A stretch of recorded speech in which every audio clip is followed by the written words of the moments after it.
दर्शकों नमस्कार। कार्यक्रम में आपका बहुत बहुत स्वागत है। मैं हूं योगी राज योगेश और मेरे साथ हैं विश्व प्रसिद्ध ज्योतिषाचार्य, वास्तुविद और मोटिवेशनल स्पीकर डॉक्टर आचार्य राजेश। आचार्य जी, कार्यक्रम में आपका बहुत बहुत स्वागत है। धन्यवाद।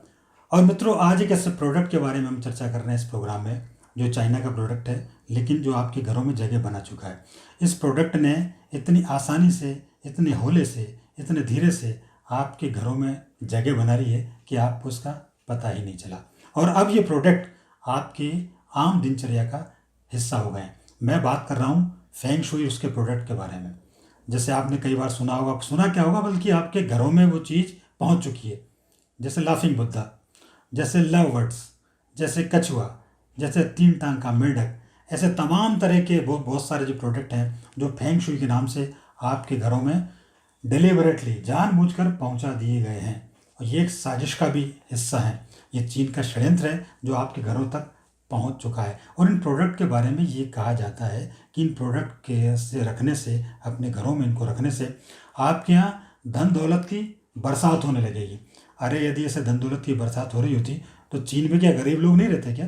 तो ऐसे कई सारी चीज़ें हैं जो जानबूझ करके आपके यहाँ अंदर आपके घरों में प्रवेश करा दी गई हैं और आपको पता ही नहीं चला और आप भी उसके शिकार हो गए।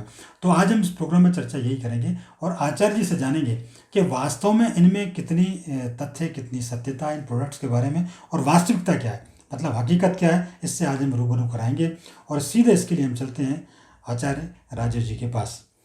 आचार्य जी, सबसे पहले तो मैं ये जानना चाहूँगा कि ये फेंग शुई आखिर ये क्या बला है? फेंग शुई ये एक चाइनीज़ पद्धति है जिसको ये बोलते हैं, वास्तु को इसके द्वारा हम दूर करते हैं। हालांकि ये जो पूरा हिस्सा ये तिब्बत की एक विधि है, बौद्ध लोग जिसको इस्तेमाल करते हैं, उसमें कुछ चीज़ें इसकी उपयोग की जाती हैं। लेकिन उसके उपयोग को लेते हुए चाइना ने भारतीय मार्केट का पूरा एक अध्ययन किया कि यहाँ किस किस प्रकार से लोगों को आध्यात्मिक रूप से मूर्ख बनाया जा सके, क्योंकि धर्मांधता यहाँ बहुत है और लकीर के फ़कीर यहाँ बहुत हैं। उसका इनने फ़ायदा उठाया और उसके लिए लगातार ये पहले, अब तो नहीं होता लेकिन आज से 15 और 20 साल पहले मैं भी उन सम्मेलनों में गया हूँ जो बड़े पैसे के 5 स्टार होटलों में हम लोगों को रुकवाया करते थे और चाइनीज़ प्रोडक्ट के बारे में बताते थे कि इसको रखने से ऐसी एनर्जी चेंज होगी, इसका ऐसा चेंज होगा और आप इन प्रोडक्ट को बेचें और इसका इतना % आपको भी मिलेगा। तो उस प्रकार से ज्योतिषियों को इसमें घेरा गया और घेरने के बाद इन सब चीज़ों की उसने एक मार्केटिंग शुरू की और उसी के तहत ये बहुत सारे लाफिंग बुद्धा ले आए और नाना प्रकार की चीज़ों को ले आए। जब बात करते थे तब बड़े उससे समझाते थे ये लोग कि आपके यहाँ ये चीज़ इस्तेमाल करते हैं तो वहाँ लाफिंग बुद्धा का इस्तेमाल करने से घर में खुशी रहती है, वो हंसता हुआ रहता है, आपका चेहरा खिल जाता है। इस प्रकार बिल्ली को हाथ हिलाता हुआ देखने से ये आपके घर की नज़रों को झाड़ लगाती रहती है। तो इस प्रकार के कई तर्क और तथ्य दिए जाते थे और इन चीज़ों को उपयोग में लाने के लिए ज्योतिषियों को परसेंटेज भी दिया जाता था। बहुत अच्छी, आज भी चलता है और बहुत अच्छे रूप से प्रस्तुत आप कर सकें, लोगों को आप उलझा सकें, उसके लिए आपको सारी व्यवस्थाएं की जाती हैं। तो फेंग शुई की जो चीज़ हैं वो आदि चीज़ें तो तिब्बत की हैं जो बौद्ध लोग मानते हैं, जो बाकी फेंग शुई फिर चाइनाज ने लोगों को देखते हुए बनाई गई हैं, जिनका कि धार्मिक आधार पर कोई आधार नहीं है, ना कि जिनका धार्मिक मान्यताओं में कोई नहीं है, और ना हमारे धर्मशास्त्र मानते हैं, ना उनके धर्मशास्त्र मानते हैं, और ना ही लामाओं के धर्मशास्त्र उन चीज़ को मानते हैं, लेकिन उन्होंने उसको डाल दिया है। जैसे आपने देखा अंगूठी है, कछुए की अंगूठी पहन के घूम रहे हैं, कछुए की अंगूठी से आप क्या कर पाओगे? फैशन हो गया आजकल। फैशन हो गया जब उसमें बड़ी बड़ी महंगी अंगूठी हैं। आचार्य जी, आपने बहुत बड़ा रहस्योद्घाटन किया है कि एक ये जानबूझ करके डिलिबरेटली, और ख़ास तौर पर भारत के, जैसे आपने ज्योतिषियों के बारे में बात की, भारत के इवन धर्मगुरुओं के बारे में भी इन लोगों ने एक साजिश के तहत ये बताया गया है कि इनसे ये फ़ायदा होता है, जबकि ऐसा बिल्कुल नहीं। बिल्कुल नहीं। अब जैसे साइंटिफिक आधार भी उसका कुछ नहीं है और ना कुछ आध्यात्मिक आधार है, लेकिन सिर्फ एक बता दिया इससे ऐसा होगा और व्यक्ति ने उसको फॉलो किया और चल रहा है।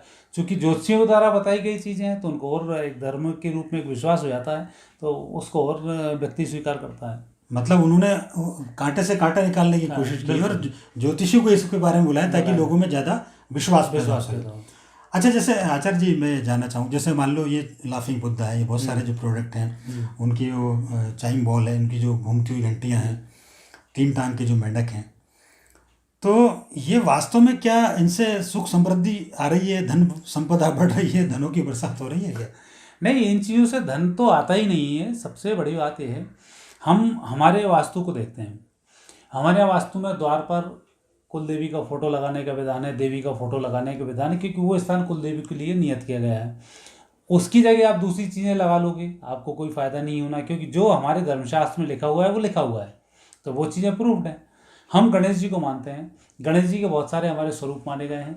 भगवान श्री गणेश को हम मुख्य द्वार पर लगाते हैं और उनसे लाभ भी रहता है। इसके विपरीत इनके यहाँ पर लाफिंग बुद्धा को ले आए, उनके आप घर की में रखें। लाफिंग बुद्धा भी लाखों लाखों रुपए के हैं, यदि आप देखोगे मार्केट में बड़े बड़े बुद्धा रखे हुए हैं और जी। लोग सजा सजा के रखते हैं। दूसरा, फिर ये प्लास्टिक की चीज़ें हैं जी। जिससे नेगेटिव एनर्जीज हमेशा ही निकलती रहती हैं, वो आपको नुकसान करती हैं। तीसरा, सब चीज़ें खोखली हैं, हमारे खोखली मूर्ति रखने का विधान नहीं होता है, अच्छा अच्छा। इसलिए भी ये नुकसान करती हैं।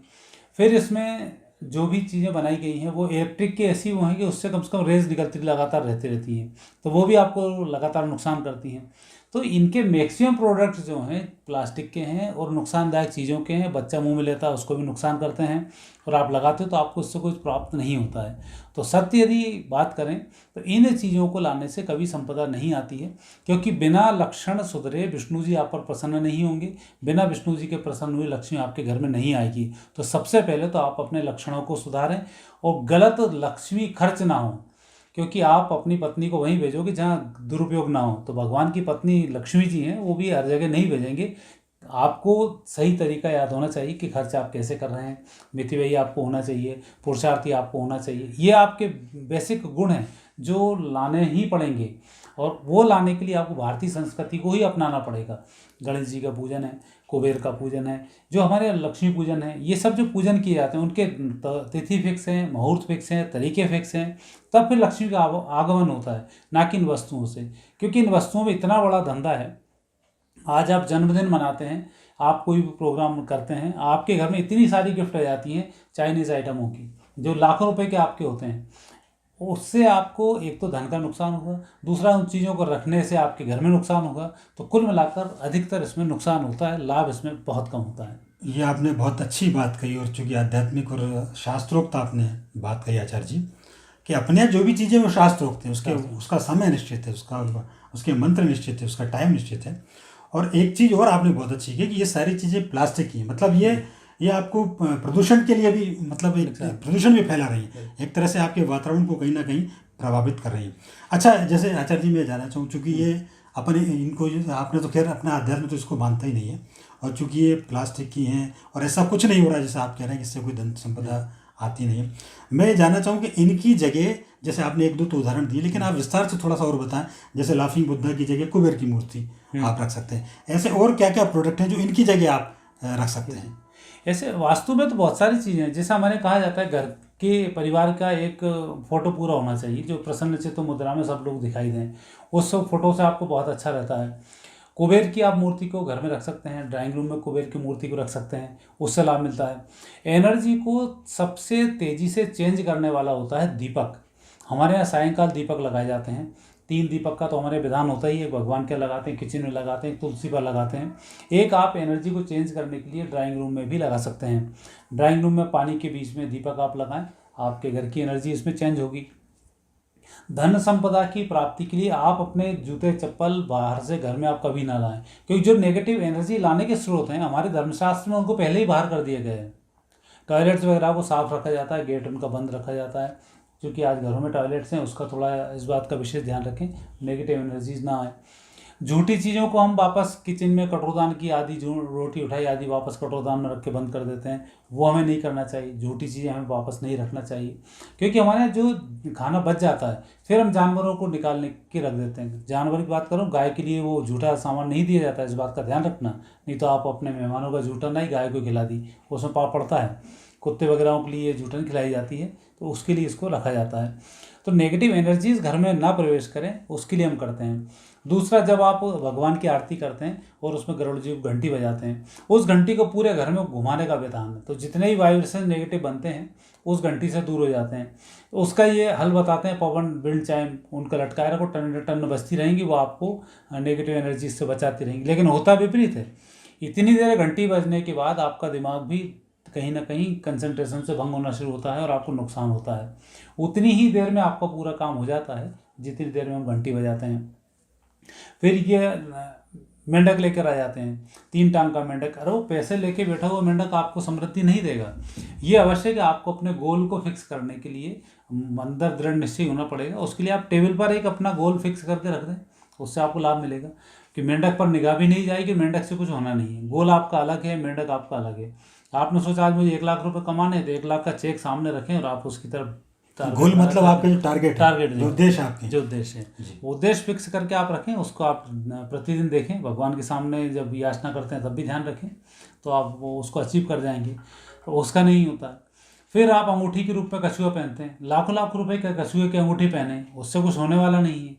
जबकि आप सिंपल डायमंड्स की अंगूठी आप पहनते हैं या किसी और नगे की आप अंगूठी पहनते हैं, उससे आपको लाभ मिलेगा बनिस्बत इसके कि आपने कछुए के ऊपर बहुत सारे डायमंड लगाए हुए हैं। कछुए का मुंह बोलते हैं, कई बार ऊपर करो, कई बार बोलते हैं नीचे करो। तो यही एक भ्रांति बनी हुई है। गणेश जी की सूंडों में भ्रांति डाल दी, इधर के सूंड वाला ऐसा करता है, इधर सूंड वाला ऐसा करता है। गणेश जी हैं, उनका एक स्वरूप अपना फिक्स है, वो आपको वैसे ही फल देगा।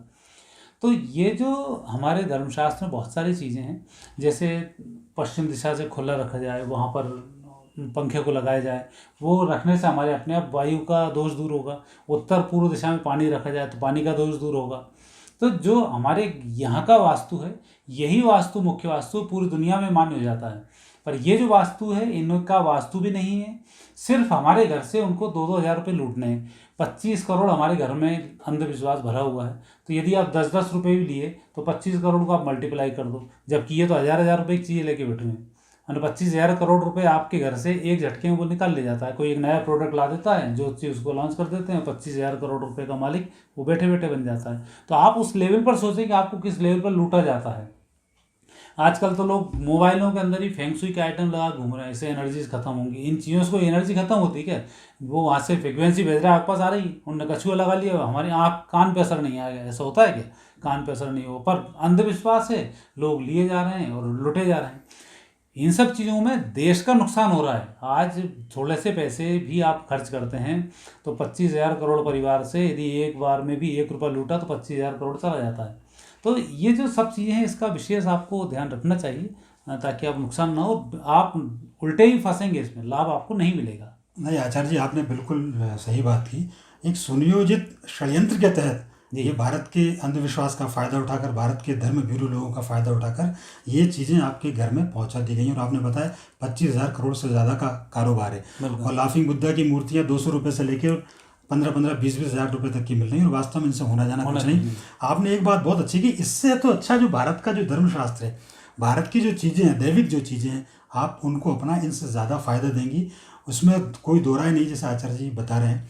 अच्छा आचार्य जी, चूँकि आपने ये बड़ा विस्तार से ये बताया कि इनसे नुकसान ही ज़्यादा है, और अभी तो एक तरह से मूवमेंट, पूरे देश में एक मूवमेंट चल रहा है चाइना के प्रोडक्ट का बहिष्कार करने का, तो क्यों ना इन चीज़ों का भी बहिष्कार किया जाए और अपनी भारतीय संस्कृति अपनाई जाए। बिल्कुल, हमारे यहाँ भारतीय संस्कृति में किसी के यहाँ कोई जन्मदिन हुआ, शादी विवाह हुआ, पैसे देने का या चांदी, तांबा, सोना की धातुएं देने का विधान रहा है। शादी में लोग विष्णुएं दान करते हैं, शादी में लोग कंगन देते हैं, शादी में लोग सोने की चीज़ें देते हैं, और कुछ नहीं होता है, व्यक्ति धन दान करता है। धन, जब आप जोड़े को मानते हो, एक लक्ष्मी जी एक विष्णु जी, हम जोड़े से मानते हैं। जिस बच्चे का जन्मदिन होता है उस दिन उसको ब्रह्मा जी का स्वरूप माना जाता है। उस स्वरूप में हम उसको धन दान करते हैं, चाहे हम 100 रुपये दान करें, पर उस दान की वैल्यू इन 1000 रुपये की चीज़ों से ज़्यादा अच्छी होती है जो आप नकली ले आके देते हो। सीधे आप मार्केट से खरीदते हो, प्लास्टिक ले आके निर्जीव चीज़ उसको देते हो। उसका जन्मदिन होने वाला है तो उसको सजीवता चाहिए, ना कि निर्जीवता चाहिए, तो आप एक तो उसका वहाँ उपमान करते हो।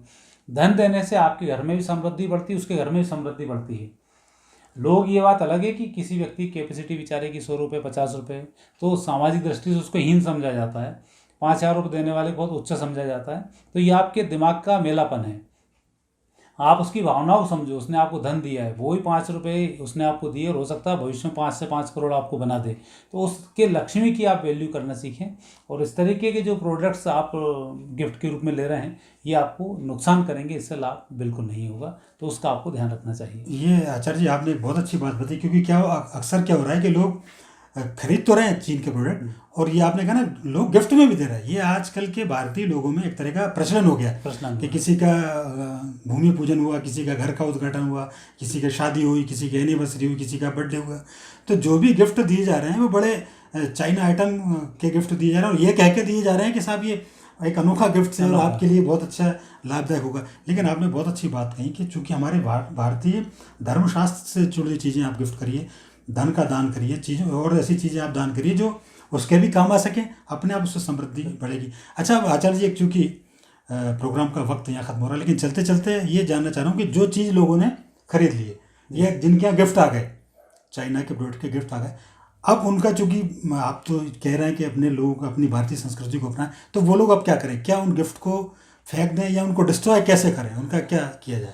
डिस्ट्रॉय नहीं, उनको उस भावनाओं से नहीं लेना चाहिए। जैसे आजकल मार्केट में यंत्र मिल रहे हैं, कुबेर यंत्र, लक्ष्मी यंत्र, सब चाइना से आ रहे हैं और आपको 10-10, 20-20 हज़ार रुपये मिल रहे हैं। गोल्ड प्लेटेड यंत्र मिल रहा है, 24 कैरेट गोल्ड प्लेटेड मिल रहा है। उसकी क्या वैल्यू है? आप उसमें जब तक अभिमंत्रण उसका नहीं करेंगे, विधि विधान से उसका पूजन नहीं करेंगे, तब तक उसमें शक्ति जागृत नहीं होगी।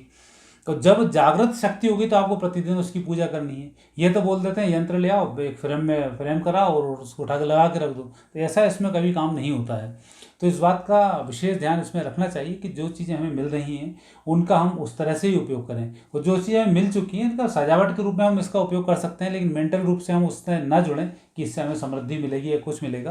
तो जो चीज़ आ गई हैं अच्छी हैं, उनको सजावट के रूप में आप ड्राइंग रूम वगैरह में यूज़ कर सकते हैं, पर भावनाएं आपकी ये ना हो कि इससे हमें पैसा मिलेगा, क्योंकि खेल भावनाओं का है और इस तरह की भावना और छलावे से हमें सदैव दूर रहना चाहिए। हालांकि मैं एक चाहता हूँ, एक अगला प्रोग्राम फिर अपन तैयार करेंगे, वो प्रोग्राम तैयार होगा भारतीय संस्कृति की छोटी छोटी वस्तुओं से हम अपने वास्तु को कैसे दूर करें, जो शास्त्र सम्मत होगा। ये बकवास नहीं होगा कि किस तरह से हवाओं को खींचा जाता है, किस तरह से किचन को जागृत करें, किस तरह से बेडरूम को जागृत करें, किस तरह से भगवान के घर को जागृत करें, ताकि आपके घर ऊर्जावान 24 घंटे बना रहे। उसकी हम आपसे चर्चा करेंगे। बहुत छोटे छोटे उपाय हैं, उनको करके लेके आएंगे। पर इस धर्मांधता से आप दूर रहें, क्योंकि इस प्रोग्राम का एक बहुत बड़ा उद्देश्य है कि हम जो करोड़ों रुपए, अरबों रुपए लुटा रहे हैं और वो वहाँ से चीन गोली बनाता है और हमारे सैनिकों को शहीद करने में कहीं ना कहीं गलत रूप से उपयोग कर रहा है, उससे आप बचें और इस तरह की चीज़ों का आप उपयोग ना करें। मेरा भी संदेश यही है। नहीं, आपने आचार्य जी बहुत बढ़िया संदेश दिया। हमें चीन की हर साजिश का जवाब देना पड़ेगा, उसके साजिश का, उसके षड्यंत्र का शिकार हमारे कम से कम हम ना हो। और आज से ही, चूँकि आप ये प्रोग्राम देख रहे हैं, हमारे आपसे भी विनती, आपसे भी गुजारिश है कि इस तरह की चीज़ें लाफिंग बुद्धा और 3 टांगे मेढक से दूर रहें। इससे कोई समृद्धि नहीं आती।